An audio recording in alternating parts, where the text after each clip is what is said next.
Yo sé que no es fácil para usted, para mí tampoco, pero aquí estamos, ustedes asumiendo su responsabilidad y nosotros aquí enfrentando este dolor. De parte de mi abuela y de parte mía, como muestra de nuestro perdón real y sincero, queremos brindarle un abrazo, si lo permite y si lo desea.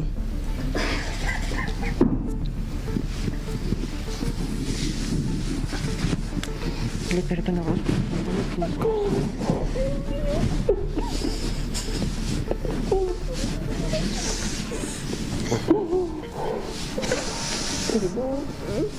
Perdonado. Este es un momento que nosotros lo necesitamos para poder sanar y dejar salir este dolor.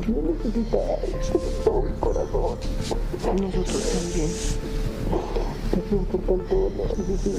En nuestro país hay instituciones que nacen justamente para incomodar y la Jurisdicción Especial para la Paz es una de ellas. Quizás por eso mismo ha sido blanco de constantes ataques, de desinformación, de desprestigio, pero lo cierto es que su existencia no es un capricho ideológico ni una concesión ingenua, es una necesidad histórica. Eso sí, la JEP no es perfecta, pero es que ningún sistema judicial lo es en Colombia y en el mundo, y menos uno que intenta desentrañar décadas de guerra, de víctimas y verdades que muchos preferirían que se queden ahí enterradas. En medio de estas limitaciones, la JEP ha logrado algo que la justicia ordinaria nunca consiguió, y es poner a hablar a los responsables y que haya perdón, reparación, restauración. Eso creo que es lo más valioso de la JEP, de la Jurisdicción Especial de Paz, y lo hemos visto en las últimas semanas, en esas audiencias tan conmovedoras que nos han movido el corazón, que nos han puesto a pensar sobre lo que significa la JEP en Colombia. Estas audiencias en donde vemos a las madres enfrentando a los victimarios, a las personas que mataron a sus hijos y también perdonándolos. ¿Por qué no? ¿Por qué no, si este espacio también puede servir para eso? Está sirviendo para eso, y así no lo están demostrando esas personas que están logrando ese perdón. Pero también se ha pues cogido este tema de la JEP como una bandera electoral, ¿no? Y es que en las campañas políticas pues ya estamos viendo que la JEP es uno de las líneas rojas que tienen algunos candidatos. Unos aseguran que no van a continuar con esta justicia y otros que sí, e incluso en una de las campañas, en la de Paloma Valencia y Juan Daniel Oviedo, esto ha sido un punto de quiebre entre los dos candidatos, o entre la fórmula presidencial y la fórmula vicepresidencial. Uno dice que sí quiere que la JEP continúe, obviamente con algunos ajustes, pero otra, Paloma Valencia, definitivamente no está de acuerdo. Vamos a hablar de eso hoy aquí en De Frente. Compañeras, bienvenidas. Gracias por estar acá con nosotros este viernes también, y pues qué bueno poder hablar sobre la JEP, ¿no? Importantísimo el tema, porque sí se empieza a usar como una bandera electoral o como un caballo pues de Troya ante esta contienda, y yo sí creo que ahí de entrada hay que aclarar, y es que el gobierno que entre, es decir, el gobierno que sea electo este 2026, ni siquiera es el que le compete decidir sobre la continuidad o no de la JEP, sino que eso va a pasar hasta 2030, es decir, estamos volviendo este asunto de la JEP un tema puramente político y electoral, aun cuando no compete al gobierno entrante decidir sobre la continuidad, que es uno de los digamos que grandes y profundos debates que se debe dar de cara o de frente a los avances y resultados que haya tenido la JEP para ese momento, y si es necesaria su ampliación, como está permitido, está contemplado por 5 años más en caso de necesitarse. Entonces a mí me parece que de entrada ya eso nos envía un mensaje, porque ni siquiera el presidente o la presidenta electa va a ser quien tenga que tomar esta decisión o dar este debate en estos próximos 4 años. Así es. Bueno, un saludo para toda nuestra audiencia. Primero que todo, gracias por vernos en este Viernes Santo. Me parece perfecto, como tú lo mencionabas, Paola, que estemos hablando de la JEP en un Viernes Santo, porque sin duda sí es un tema que incomoda a más de uno, pero también pone a reflexionar a más de uno, y pues ahorita en época de reflexión y todo esto, pues es muy importante que un tema que nos duele igual pues se traiga a la mesa, porque el país necesita mirar condenar esa verdad, necesita contemplar, necesita entender la importancia de esa verdad, porque pues en Colombia estamos acostumbrados a una justicia que llega tarde o que no llega, y el papel de la JEP llega a transformar algo a lo que hemos estado acostumbrados todo este tiempo, porque no se trata únicamente de condenar, como tú lo decías, sino también de reparar. Y Mari pone algo sobre la mesa que me parece importantísimo, el tema de la campaña electoral alrededor de la Jurisdicción Especial para la Paz, y porque también es tan contradictorio que personajes de la política que se hacen llamar demócratas hablen de acabar con un organismo que primero pues es tan importante para la justicia en nuestro país, para las víctimas, para los derechos humanos, y no solo eso, sino que si quieren acabar con la JEP, estamos hablando de que tendría que haber una reforma constitucional. Esto no es simplemente vamos a acabarla y ya, sino que tenemos que reformar la Constitución. Entonces, ¿dónde queda el papel de los demócratas en este caso? Criticamos a la oposición por hablar de una Asamblea Nacional Constituyente, pero vemos a candidatos de extrema derecha hablando de acabar con este organismo tan importante, que ya vamos a ver por qué es tan importante y cuáles son esas consecuencias positivas que le está trayendo a Colombia y a las víctimas especialmente. Por supuesto que sí, Laura, y yo sé que usted ha estado muy pendiente de estas audiencias que mencionábamos y que se han dado en las últimas semanas. Muy impactantes las imágenes que nos han dejado estas diligencias judiciales allí justamente en la JEP, y por eso vamos a hablar de eso hoy aquí en De Frente. Bienvenidos todos a este especial sobre la JEP, del que vamos a hablar a profundidad.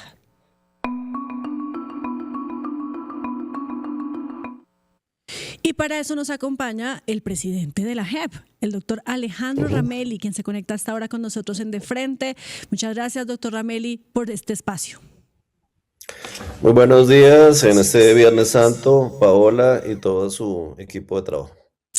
Muchas gracias, doctor Ramelli. Y pues lo decíamos, y es que desmontar o debilitar la JEP no solo sería un error político, sino también una traición a las víctimas, porque hemos visto cómo pues ellas han podido manifestar su dolor y han encontrado también verdad y reparación de todas las cosas que o los familiares que perdieron y las cosas pues que sufrieron en medio del conflicto armado en Colombia. Y esa es, digamos, que una de las más o de lo más importante que tiene la JEP. ¿Qué nos puede decir usted sobre esto?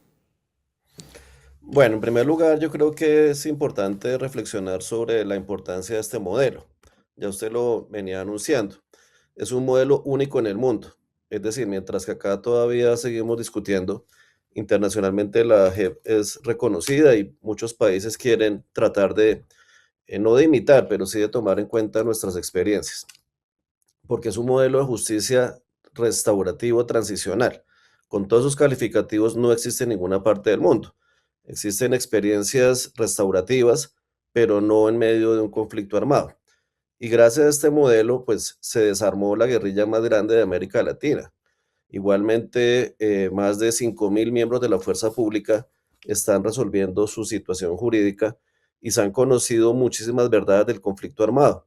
Las verdades sobre las ejecuciones extrajudiciales, sobre el reclutamiento de menores, sobre la violencia intrafilas, sobre el genocidio de la Unión Patriótica. En este caso, por primera vez se están imputando a los autores máximos responsables, la violencia contra los grupos étnicos. Es decir, hay muchísimas verdades que se han revelado en los expedientes de la jurisdicción. Sí, perfecto, muchas gracias, Alejandro. Pues acá sin duda el foco, usted nos habla de cosas bien importantes que ayudan, me imagino, a entender a más de uno el por qué la JEP no es simplemente un tribunal de impunidad, como han llamado algunas personas y personajes bien importantes de la política, sino que también puede imputar y puede condenar, pero pues es bien importante para esclarecer todos estos crímenes también. Pero hay unos unos clips, unos fragmentos de las audiencias que han estado en el centro de la opinión pública en los últimos días, porque demuestran todo esto de manera gráfica de lo que estamos hablando, y pues han dejado sorprendido a más de uno. Entonces quiero que primero veamos y pues comentemos y hablemos de la historia, por ejemplo, de Rosalba Angélica Quintero de Giraldo y Jessica Natalia Giraldo Marín, que son madre e hija de John Darío Giraldo Quintero, y le otorgaron un abrazo de perdón al culpable del asesinato de su familiar, que es el teniente retirado Andrés Mauricio Rosero Bravo, así es, el teniente retirado que pues asesina a su familiar el 6 de septiembre de 2003. Muchos años esperando una respuesta, muchos años esperando justicia por parte de esta madre y esta hija, y pues deciden perdonarlo de esta forma. Pero quiero que entonces primero veamos este video de este abrazo tan significativo, por favor. Yo sé que no es fácil para usted, para mí tampoco, pero aquí estamos, ustedes asumiendo su responsabilidad y nosotros aquí enfrentando este dolor. De parte de mi abuela y de parte mía, como muestra de nuestro perdón real y sincero, queremos brindarle un abrazo, si lo permite y si lo desea.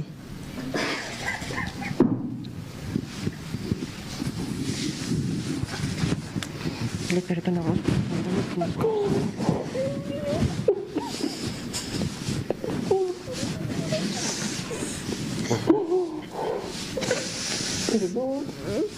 Perdonado. Este es un momento que nosotros lo necesitamos para poder sanar y dejar salir este dolor. Nosotros también.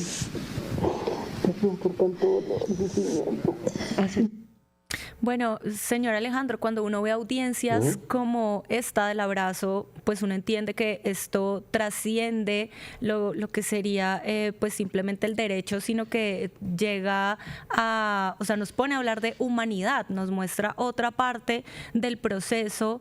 ¿Por qué es importante? Explíquenos usted por qué es importante poner en el centro a las víctimas.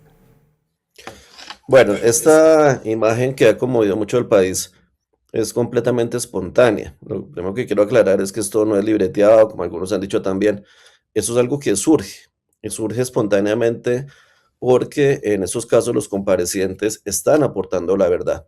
Verdad que nunca habían escuchado a las víctimas, que llevan, como ustedes comentan, más de 20 años, y por primera vez estas personas que eran de la fuerza pública están diciendo la verdad, y están diciendo unas verdades muy dolorosas. Y las víctimas, en este caso, deciden aceptar esa reconciliación, ese perdón, y dan ese abrazo tan espontáneo.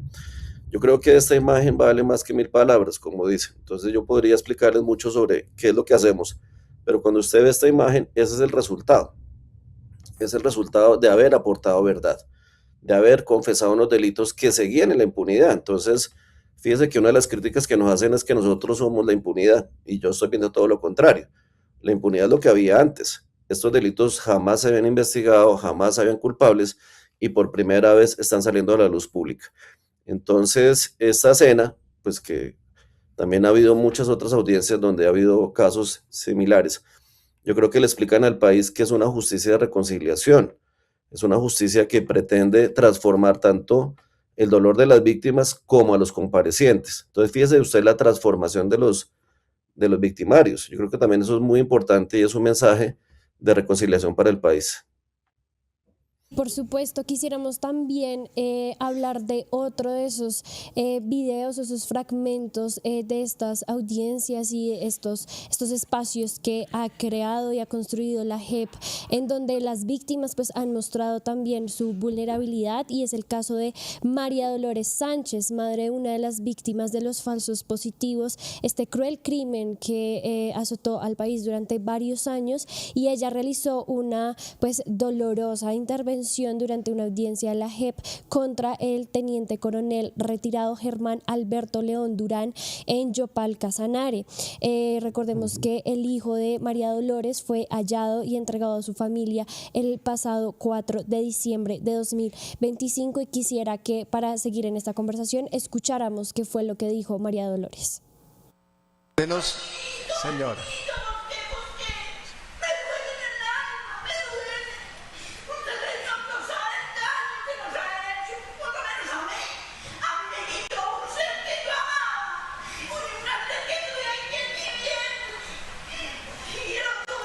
Señora. Sí, sí.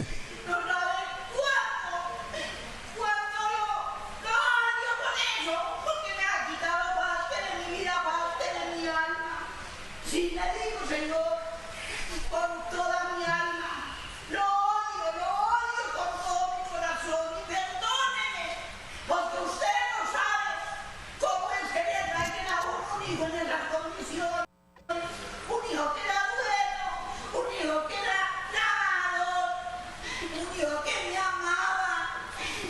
¿Por qué? ¿Por qué, Señor? ¿Por qué tuvo que mandar a matarme? Y no solamente todo,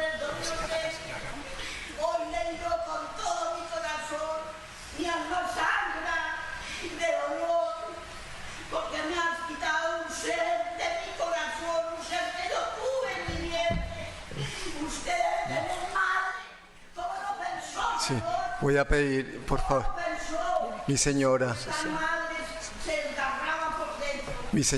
excuse. Mi señora, por favor, pido al apoyo psicosocial. No, yo entiendo. Es justamente para eso que también sirve la JEP, ¿no? Para que las víctimas, las madres de estas personas que fueron asesinadas, como es el caso de la señora María Dolores Sánchez, pues puedan desahogarse y decirle a sus victimarios lo que quieran y de frente, doctora Meli.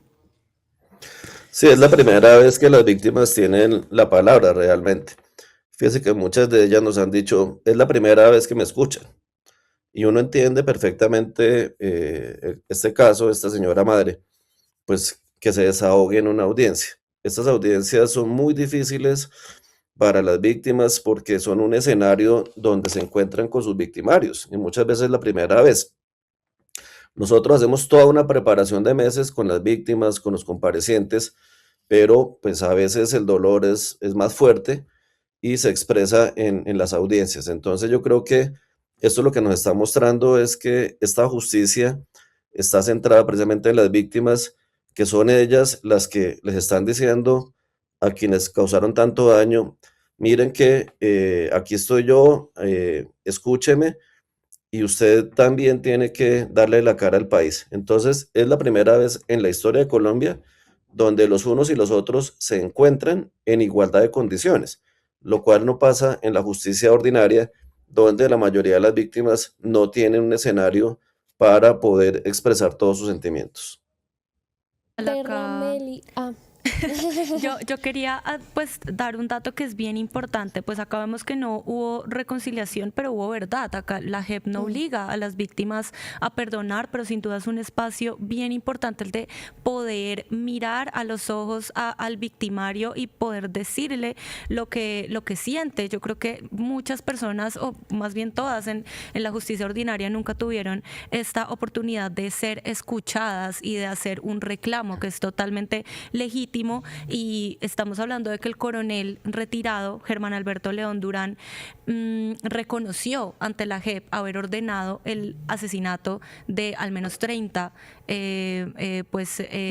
jóvenes, sí, de los llamados de los falsos positivos, exacto. Entonces, y uno de esos 30 era Giovanni Arias, que era el hijo de María Dolores. Esto también es bien importante porque estamos hablando de que este señor está reconociendo públicamente, y esto también se ve en las audiencias, como ellos reconocen públicamente, no solo ante las víctimas, sino ante toda Colombia, los crímenes tan atroces por los que son responsables. Estamos hablando de 1 entre 30, y esto también es algo que tiene que ser pues traído al debate para que nos haga reflexionar acerca de por qué es tan importante. Apoyamos comunidades en 26 departamentos y 115 municipios. Una red nacional que demuestra que la paz es productiva.